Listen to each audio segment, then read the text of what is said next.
Welcome to Building Dreams, an insider's guide to home building with Timber Block. I'm Penny Carrick. And I'm Curtis McCurry. Thank you for listening. Well, hello and welcome. It's good to see you again, Penny. It's been a while. Oh, it sure has, Curtis. I'm so excited to be here. It's been, a couple of months actually. And there's been a lot of things going on with you, for sure. And last time we got together, we were talking about what your next step was as far as where you were traveling and all your, where you were off to. And you were at IBS was probably your big thing. How was IBS? It was incredible. I mean, it was incredible. It was nonstop. And there were, just overwhelming almost to have so many different activities and leaders and ideas and people there that are excited about the future of our industry. So if anyone has not ever attended and had an inkling in the back of their mind that it's something that they wanted to do someday, I would highly recommend it. Highly recommend it. One of the people that I was able to connect with, we actually have it as a guest today on our program. So that was awesome catching up. And we're just excited to be able to share him with some of our viewers. Right. And so I have met our special guest before, and we chatted a little bit, and he's full of knowledge, and I'm super excited. I think this is going to be an excellent episode of Building Dreams. So, Curtis, I'm going to let you talk all about who Todd Warschauer is. Great. So Todd is a friend and colleague. He and I have known each other for a long time. And again, we were able to reconnect and at IBS and spend some time together. And it was just fantastic being able to kind of pick his brain and see how things are going. And just as an introduction for some of our listeners, Todd is a leader in our industry. He's an innovator in the housing industry. He's got 20 plus years of experience with really some of the biggest companies in North America, and has transitioned from a hands-on sales professional to leading teams all across, from regional teams to national teams for some of the industry's biggest players, and with a very special emphasis on active adult lifestyle and a very special experience in that area of our business. And recently, Todd has founded his own company, Active Adult Consultants, and really has a mission of being a company dedicated to helping companies achieve success in the active adult market. So he has spent a lot of time studying the industry and the ins and outs of what an active adult buyer is and what they're looking for. Highly sought after speaker and trainer for sales teams all across North America. So we are super excited to be able to have him on our team. So Todd, welcome to the podcast. Thank you for having me. Wow, that was a great introduction. I don't even know if I need to add anything to that. Normally I have to add some fluff, but you did a great job there. So thank you for having me. Great to see you again. It was awesome to see you at IBS. And Penny, I've enjoyed getting to know you in the brief time we've connected. So thank you for having me. Yeah, no, we are definitely excited to have you. And I think this is going to be a really great thing for our listeners to learn all about the differences, and there's some definition here in all of this. And so we want to talk a little bit about, Curtis did talk a little bit about your background, but let's talk about how you all started. How did it all start with you? How did you get into, the business in general? Yeah, no, that's a great question. I started back in 2001 as a college recruit out of University of Wisconsin. Go Badgers. Shameless plug for the Badgers there. I went to a career night and Pulte Homes was there, and I didn't know much about it, and had a great experience. Presentation was awesome by 4 leaders out of the Illinois division, and had an interview the next day and got hired as a new home sales consultant in the Chicago division, and was off to the races as a 23-year-old kid in new home sales and real estate. So that's really how I got started. And that was, like I said, 2001. So well over 20 years ago now. So it's been a fun ride. Todd, from that point, when you first got hired, what did you envision for your future? I mean, is it something that you were 100% sold on, that you wanted to be in the housing industry, or how did that develop from that You know, first? I did. That's a great question. I don't think I had much of a vision yet at 23, other than, I was a bar manager for 5 years in college and had a great experience doing that, and always loved connecting with people, especially at Wisconsin, a sports. You see so many people coming in and out of the university. And, my dad and his background was in sales. And so not that, there was a lot of sales tutelage shared with me at an early age, but I just enjoyed connecting with people. I like to. I'm an energetic person, and so I think sales kind of made sense naturally. And we would see how it goes. So, and new home sales was something that I was unsure about. I knew some things about general real estate, just from basic knowledge, not being in the industry at all, but just some basic knowledge. I've seen yard signs go up around my neighborhood when I was growing up, but new home sales was something new, and so thought trying it out, and so see how it would go. So how does it differ from then until now? I think when I started with sales, it was much more, I would say, product centric in terms of product selling, transactional. And I think over the course of the last 20 years, it's moved in the direction of much more of a customer centric style selling, where it's less about the product. I mean, the product is important, of course, but it's more about solutions and solving the problem that our customers, whatever community they come in and whatever they're looking for, there's a problem that they have that they need to solve.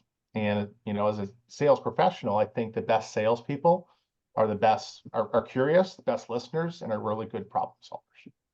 You took all of that and all of this experience and all that, and clearly, just like listening to you talk about, you going from there to there and how things progressed with you, it was obviously very clear that you were one day going to go and be your own entrepreneur and start your own, and that's what you've done. Yeah, I think so. I mean, like Curtis mentioned, my first half of my career was in new home sales as a sales consultant, sales manager, and then eventually as a manager and VP for some of the larger builders that were out there. And then the last 10 years, I spent time with a startup at 55places.com, which was basically the hotels.com of active adult communities. It was an objective website that featured, communities, reviews, photos, information about active adult communities. And so I saw the whole startup process, the tech scene of really how you can, be a benefit and a value to consumers in their research process for new homes, whether it be new construction or resale. And I think over time, what has changed too, to go back to that, is the automation and how much information a consumer has today before they even come to your website or before they, walk into your sales office or talk to any sales professionals. They've got a lot of information that they didn't have before. So we're talking about and you're talking about the active adult and the 55 plus and all of that. And to get into the all of that, let's define the active adult and the 55 plus community. Sure. Yeah. So I think when you think of the term active adult, if you're in builder jargon a little bit, it thinks about a community that has, homes and amenities and a lifestyle that appeal to the more active adult. And what that may include is, it could be a pool, it could be a clubhouse, indoor, outdoor pools, pickleball, craft studios, could be outdoor living areas, garden clubs, dog parks, walking trails. And so, that's kind of when you think of a true active adult community, those are some of the things that come to mind.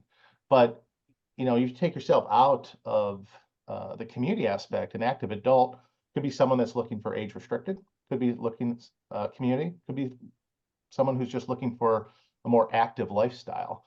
And that could be in a community, it could not be in a community. It could just be because it's an active area of the country that they want to be part of, that they don't experience to what they have now. And so truly it's just someone that wants to maintain an active lifestyle into, their next phase of their life, their later years, so to speak. But, as you get into 55, 60, 65, they want to maintain that active nature. And that can be in a community, can be without a community too.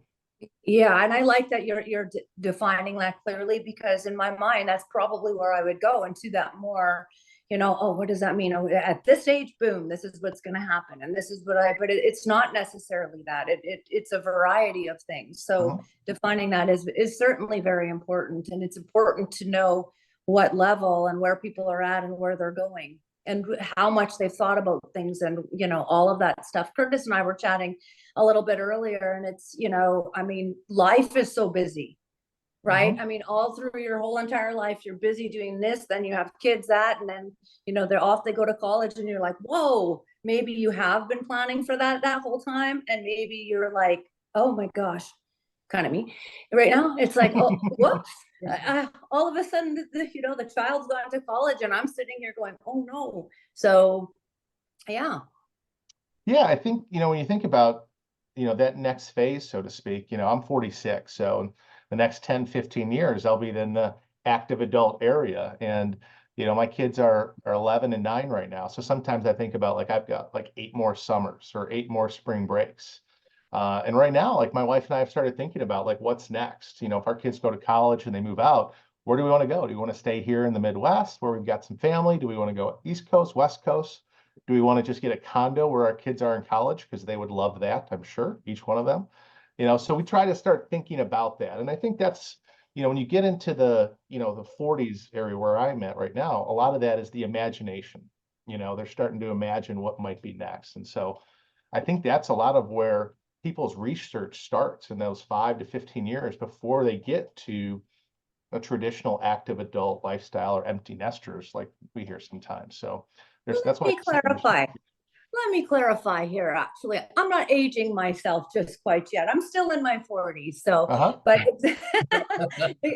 exactly that though. I mean, it is though, this is when you start to think, because this is when you have, maybe more of the means, or you're, looking forward to what is next. What if you want to downsize? What if you do want to move into, I am, a skier, or I am this, or I mean, all of that. I am going to be an active adult for sure when I'm 80. I know this for a fact. So now is the time to start thinking about all of that stuff. Oh yeah, and it's not always about downsizing too, it's about right sizing. The amount of people that leave their current home that they've lived in for 20, 30 years and go bigger is increasing year after year, just because, how the homes are built today, how they want to use that home, how they want to live in that home is important. And that's not always smaller. Sometimes that's bigger. Sometimes it's, right sizing it. And so, I always joke, with some people I talk with, I always like to think about, what excites me most about being 55 or 60. And I know I'm not there right now, but I think about what excites me most about that. And I realize that is not too far away.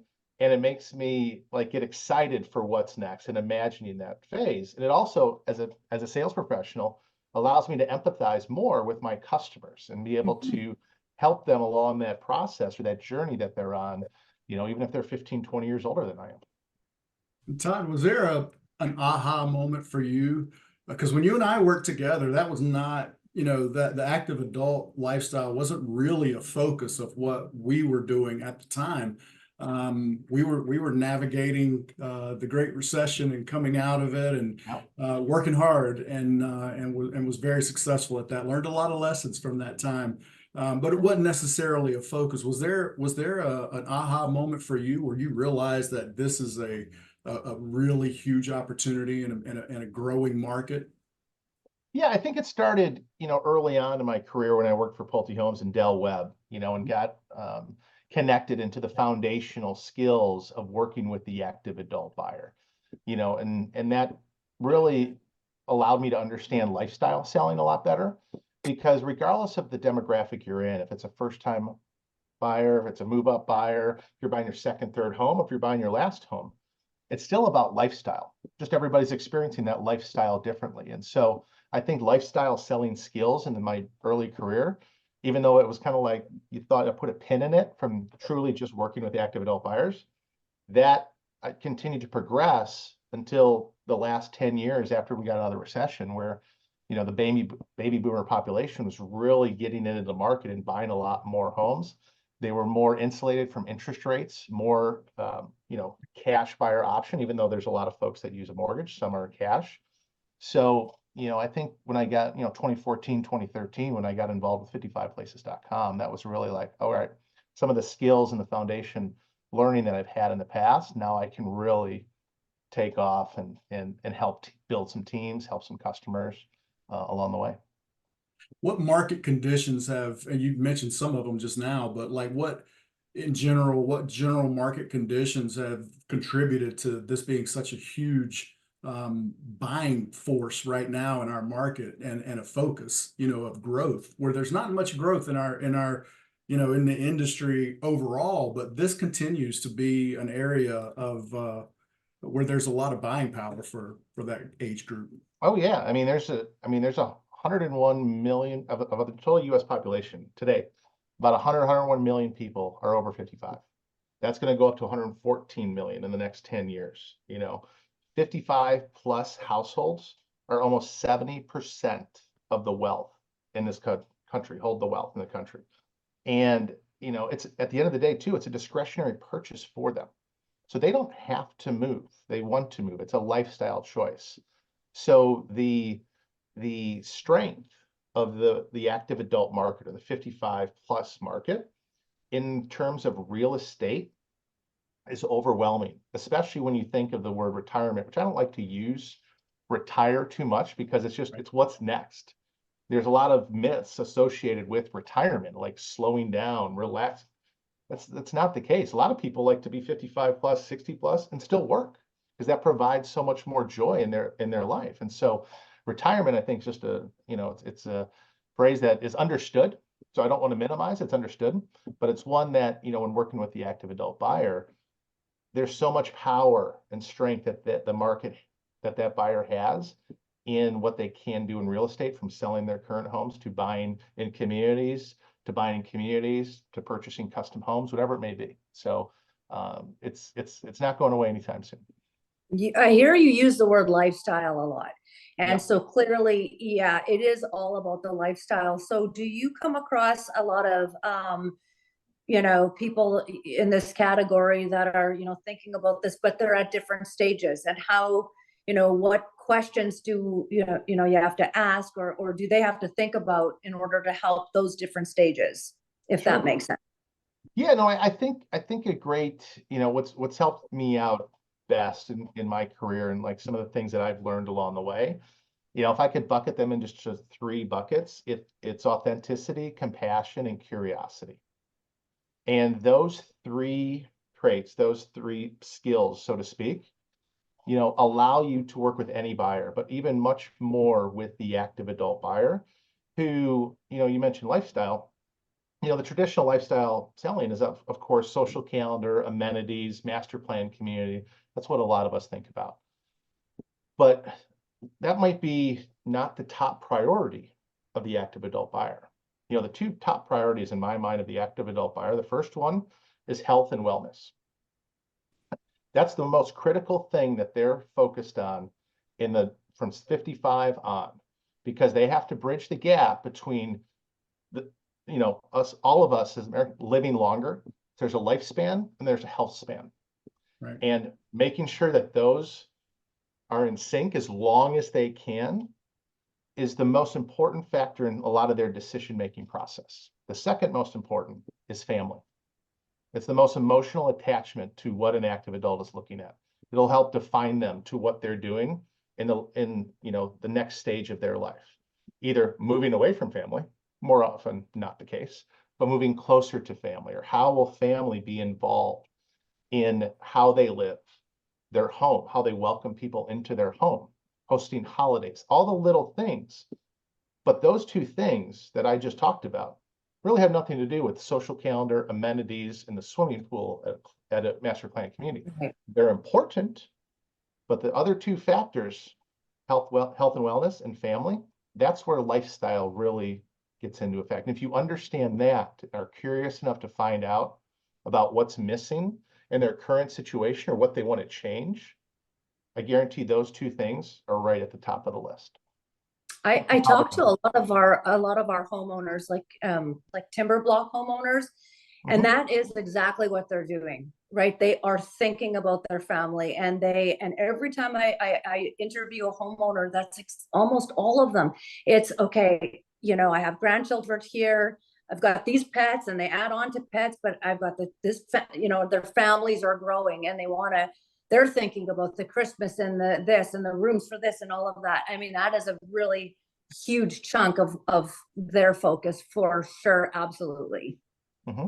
Yeah, No, 100%. Go ahead, Curtis. No, sorry. Yeah, I was going to say, just to confirm what you were saying, at Timber Block, we do a custom building. So every plan is pretty much custom. And the majority of our clients are in that demographic. And it's really interesting when you sit down, and even if you have a jumping off place for a plan that's already created, we still allow customizations. And the things that are really interesting to people at that stage of life, um, translates across the board. Like we try to put them into space on a 2D plan as we're going through this to say, okay, how are you opening these doors, or how are you getting access? And the thought of them, not just for things about the future as far as their health and having, areas to be able to get a wheelchair through and things like that. That's not it. It's about how they're going to use those spaces and how they envision their life moving forward. Are they going to have their grandkids up? If so, I might not need a tub, but I need to have a tub for my grandchild, to give them a bath. It's those little things that are really important for clients. And you think, I used to tell people all the time that the foundation could fall off the back of the house and nobody would see it, but they're going to see a nail pop when you go through because it's all cosmetic. But at this stage in life, they really are concerned about functionality. And I think that is helpful for all of us to understand that, these people have been active. Like you said, Penny, I'm in that age group, I'm bumping up against it. And it's true what you say, that we live most of our lives with blinders on to the future, that part of the future anyway, because we are actively, building our lives, building our careers, building our families. But there comes a point in time where you really have to take some time and think about how you want to live your life moving forward, because we are going to live longer, hopefully. So as you look back on it, Todd, and kind of, and see that as a reality, are there certain things that you have found in your experience that are common as far as features or attitudes, anything between the groups that kind of translate no matter where they want to live or where they want to go? Yeah, I mean, I think there's, when a customer is looking at, many different options, you always look at how you can differentiate yourself, and they're looking at, differentiate different builders, different communities, different options for their home, right? And so, there's holistic features, which are just table stakes everybody has, and in a lot of active adult communities, there's much more universal design, zero entry, zero showers. Those are all important, and they need to be highlighted. But then there's like comparable differentiators of like what do other competitors in your space may do, and then what do you do better than them, right? And then there's like the unique ones, and this is where truly I think as a customer I'm more concerned about or curious about is what is so unique about Timber Block or Del Webb or any other community that nobody else has. And I think that is what helps differentiate a lot of builders out there, is they can really highlight that as a benefit to the customer's situation. And, you used the word a little bit ago, Curtis, multiple times, and I just wanted to highlight that again, is the word how. So many people in real estate or sales professionals or companies focus on the what they build or where they live, all that stuff. And those are all important, yes, and you get to those. But it's truly like how someone will live in that home. How will they live in that community? Whether it's just a community or a town or an actual master plan community. How will I live here is very important, because that's a sense of pride for them too. And then you get into the what and the where, but there's something missing in their current situation. You figure out the why for that, You just ask good questions, be a good listener, and you'll realize how, frankly, easy it is to help them find the solution that's right for them. And it may not be you, but you'll know Yeah. early on if it's the right solution for you. And if it is, then it's a great process. It's actually a lot easier process for both sides when you actually can dig deep and be curious about asking questions and find out that how. Well, and I mean, it's all about communication, right? I mean, across the board, it's how you're going to communicate, and that's why it is so important to start off with good communication. And do you have advice for our listeners on like just where do they start in the whole process of that, and how do they determine the communication, and like even our listeners that may be in that category, or those that are helping them, get to where they want to be? Yeah, I think, as I've worked with the active adult community and so many customers along the way, I think, what's worked for me is just to avoid hyperbole, avoid the fluff. They want transparency. They want to keep it real. A lot of them, and I like to say too, is that's the handshake generation. They remember, they like to look in someone's eyes and know that someone's being true to them. And so, I like to say, on both sides, but much more on my side, working with customers, but they'll reciprocate if you treat them this way, is just be yourself, be honest, because trustworthiness in the real estate industry is always low, but it's even lower for new construction communities. It's higher for real estate agents, believe it or not. So you have, as a builder, you have in a company, you can build your trust in your brand. So be trustworthy, be consistent, be unbiased with what you say, just be direct, and be mindful of the moment that you're in with them. Because be present. We always say be present. You think about your kids and your phone, but be mindful, and being mindful of the moments, just being a great listener, and then asking questions. Working with this buyer, I'm all for them leading the way. Lead the way. You let me know where you want to go. Okay. I have a lot of things that I want to talk to you about, but I want to talk to you about them in your order. What's important to you? Because that's truly, will help them along their process if you're letting them guide you where they want to go. And I think that's what makes a good listener and communication. And, so many people on the communication, last thing I'll say is ask how they want to be communicated with. Most people think, oh, I'm going to call you 10 times over the next 30 days. Great. I'm going to answer the phone. I'm not going to answer the phone 10 times in the next 30 days. You can easily say, hey, I'm going to send you an email with a lot of details. It's going to be overwhelming today. There's a lot of information. Tomorrow or the next day, I'll send you an email, a lot of details. We're both adults here. Follow up with me. Let me know if you received that email. You know how to get a hold of me. It's one way to do it. All right. You can continue to follow up. But the more that you put the onus on them, they have all the information to reach out back to you. The follow-up process, the engagement, the relationship that will be built will be much stronger than any just automatic phone-a-thon, call-a-thon, things like that with buyers, because they're getting so many calls. They just want to make sure that, there's a human on the other end that they've built a relationship with, that inevitably they trust, and then they'll trust your company a lot more. To me, what it sounds like is that there's really not an isolation of a particular age group, because the things that you're talking about translate across the board. If you want to be an effective communicator, whether you're selling a product or you're in a relationship, or you're coaching a youth sports team, it's still the same. The more questions you ask, you're controlling that conversation. So, and the more questions you ask, the more opportunity there is for engagement, right? And you find out the things that you can help someone with, right? And you can help that situation. That's really vital information, and it's something that I think we all forget from time to time, because we're experts at this point. We've all had long careers, and we've all are experts in our certain areas. And so when that topic comes up, no matter what it is, we want to make sure that everybody understands how much we know about it. But the truth of the matter is, people don't really care how much you know. They just want to know how much you care, right? I mean, that's really an accurate statement. And the way that they know how much you care is you've got to ask more questions. So I really like what you said, and that's not specific to 55 plus, in my opinion. No, I but do think that it goes both ways as well, right? Mhm. Like Todd, I mean, for real. So if you are asking, if it's communication is both ways.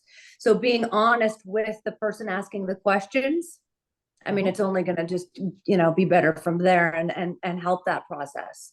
Yeah. Well, and I think one of the biggest questions to ask too is helping at the beginning, setting expectations on both sides. Asking them, what do you want to accomplish today?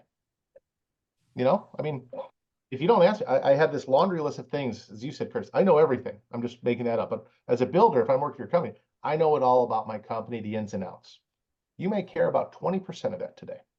What do you want to accomplish today? Because if I'm starting there with giving my time, you know, my time's free to them. Their time's expensive for coming here to see me or to call me, you know.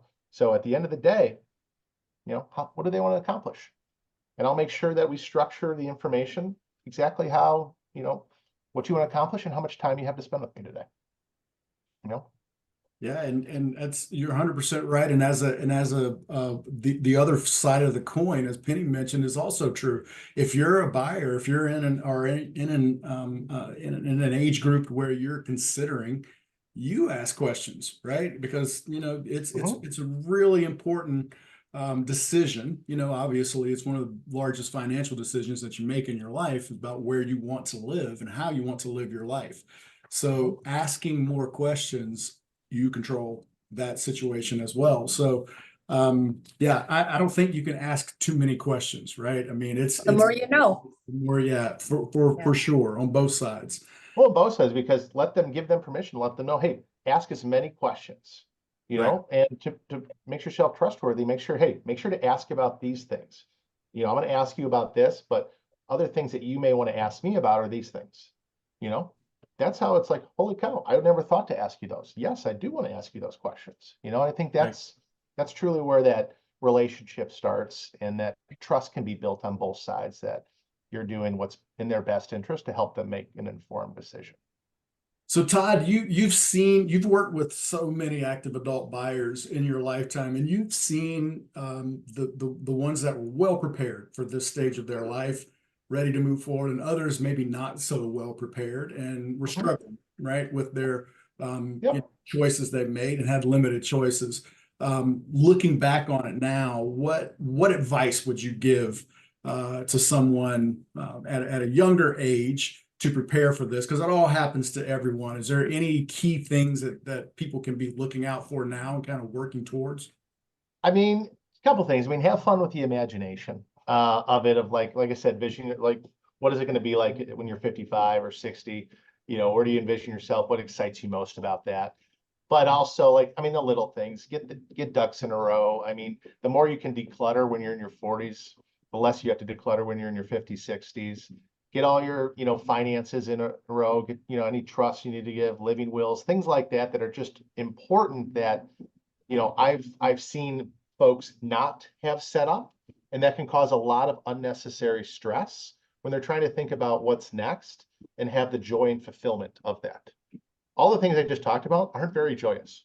So get them out of the way early and often, and talk about those things with your family a lot, both the younger generations, the older generation. Just make sure everybody's on the same page with that, because it makes the next stage of your life, with health, wellness, family, those two things that we talked about, much more enjoyable and easier to accomplish. Because moving out of their current home or moving into the next stage is stressful. So think about how you can minimize that stress, because that will also lead to better health and wellness long term. Very good. Oh, that's excellent advice. Yeah.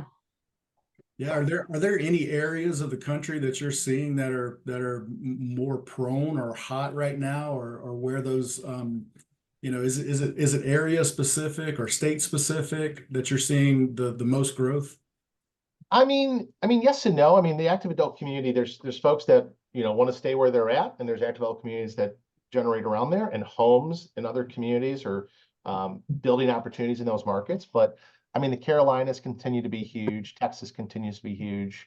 I mean, a lot of people out west, Utah, Iowa, or Idaho area, Iowa maybe too, but are seeing some good improvements. And Florida's always hot, but pricing in Florida continues to go really, really high. Yeah, any market predictions? I know you keep your pulse on the finger on the pulse of what's happening, and there's a lot of different. This is outside of our topic just a little bit, but I know that you keep your finger on the pulse of what's happening in our industry. Are there any predictions that you have moving forward as far as how the market is going to unfold in the next, I don't know, 6 months to 18 months, possibly? Wow, crystal ball moment you're asking for here. That's a good question. I mean, I think there's a lot of people that are trying to figure that out. And, I've always taken the mindset, and a lot of people may roll their eyes when they hear this, but, it's always a good time to buy.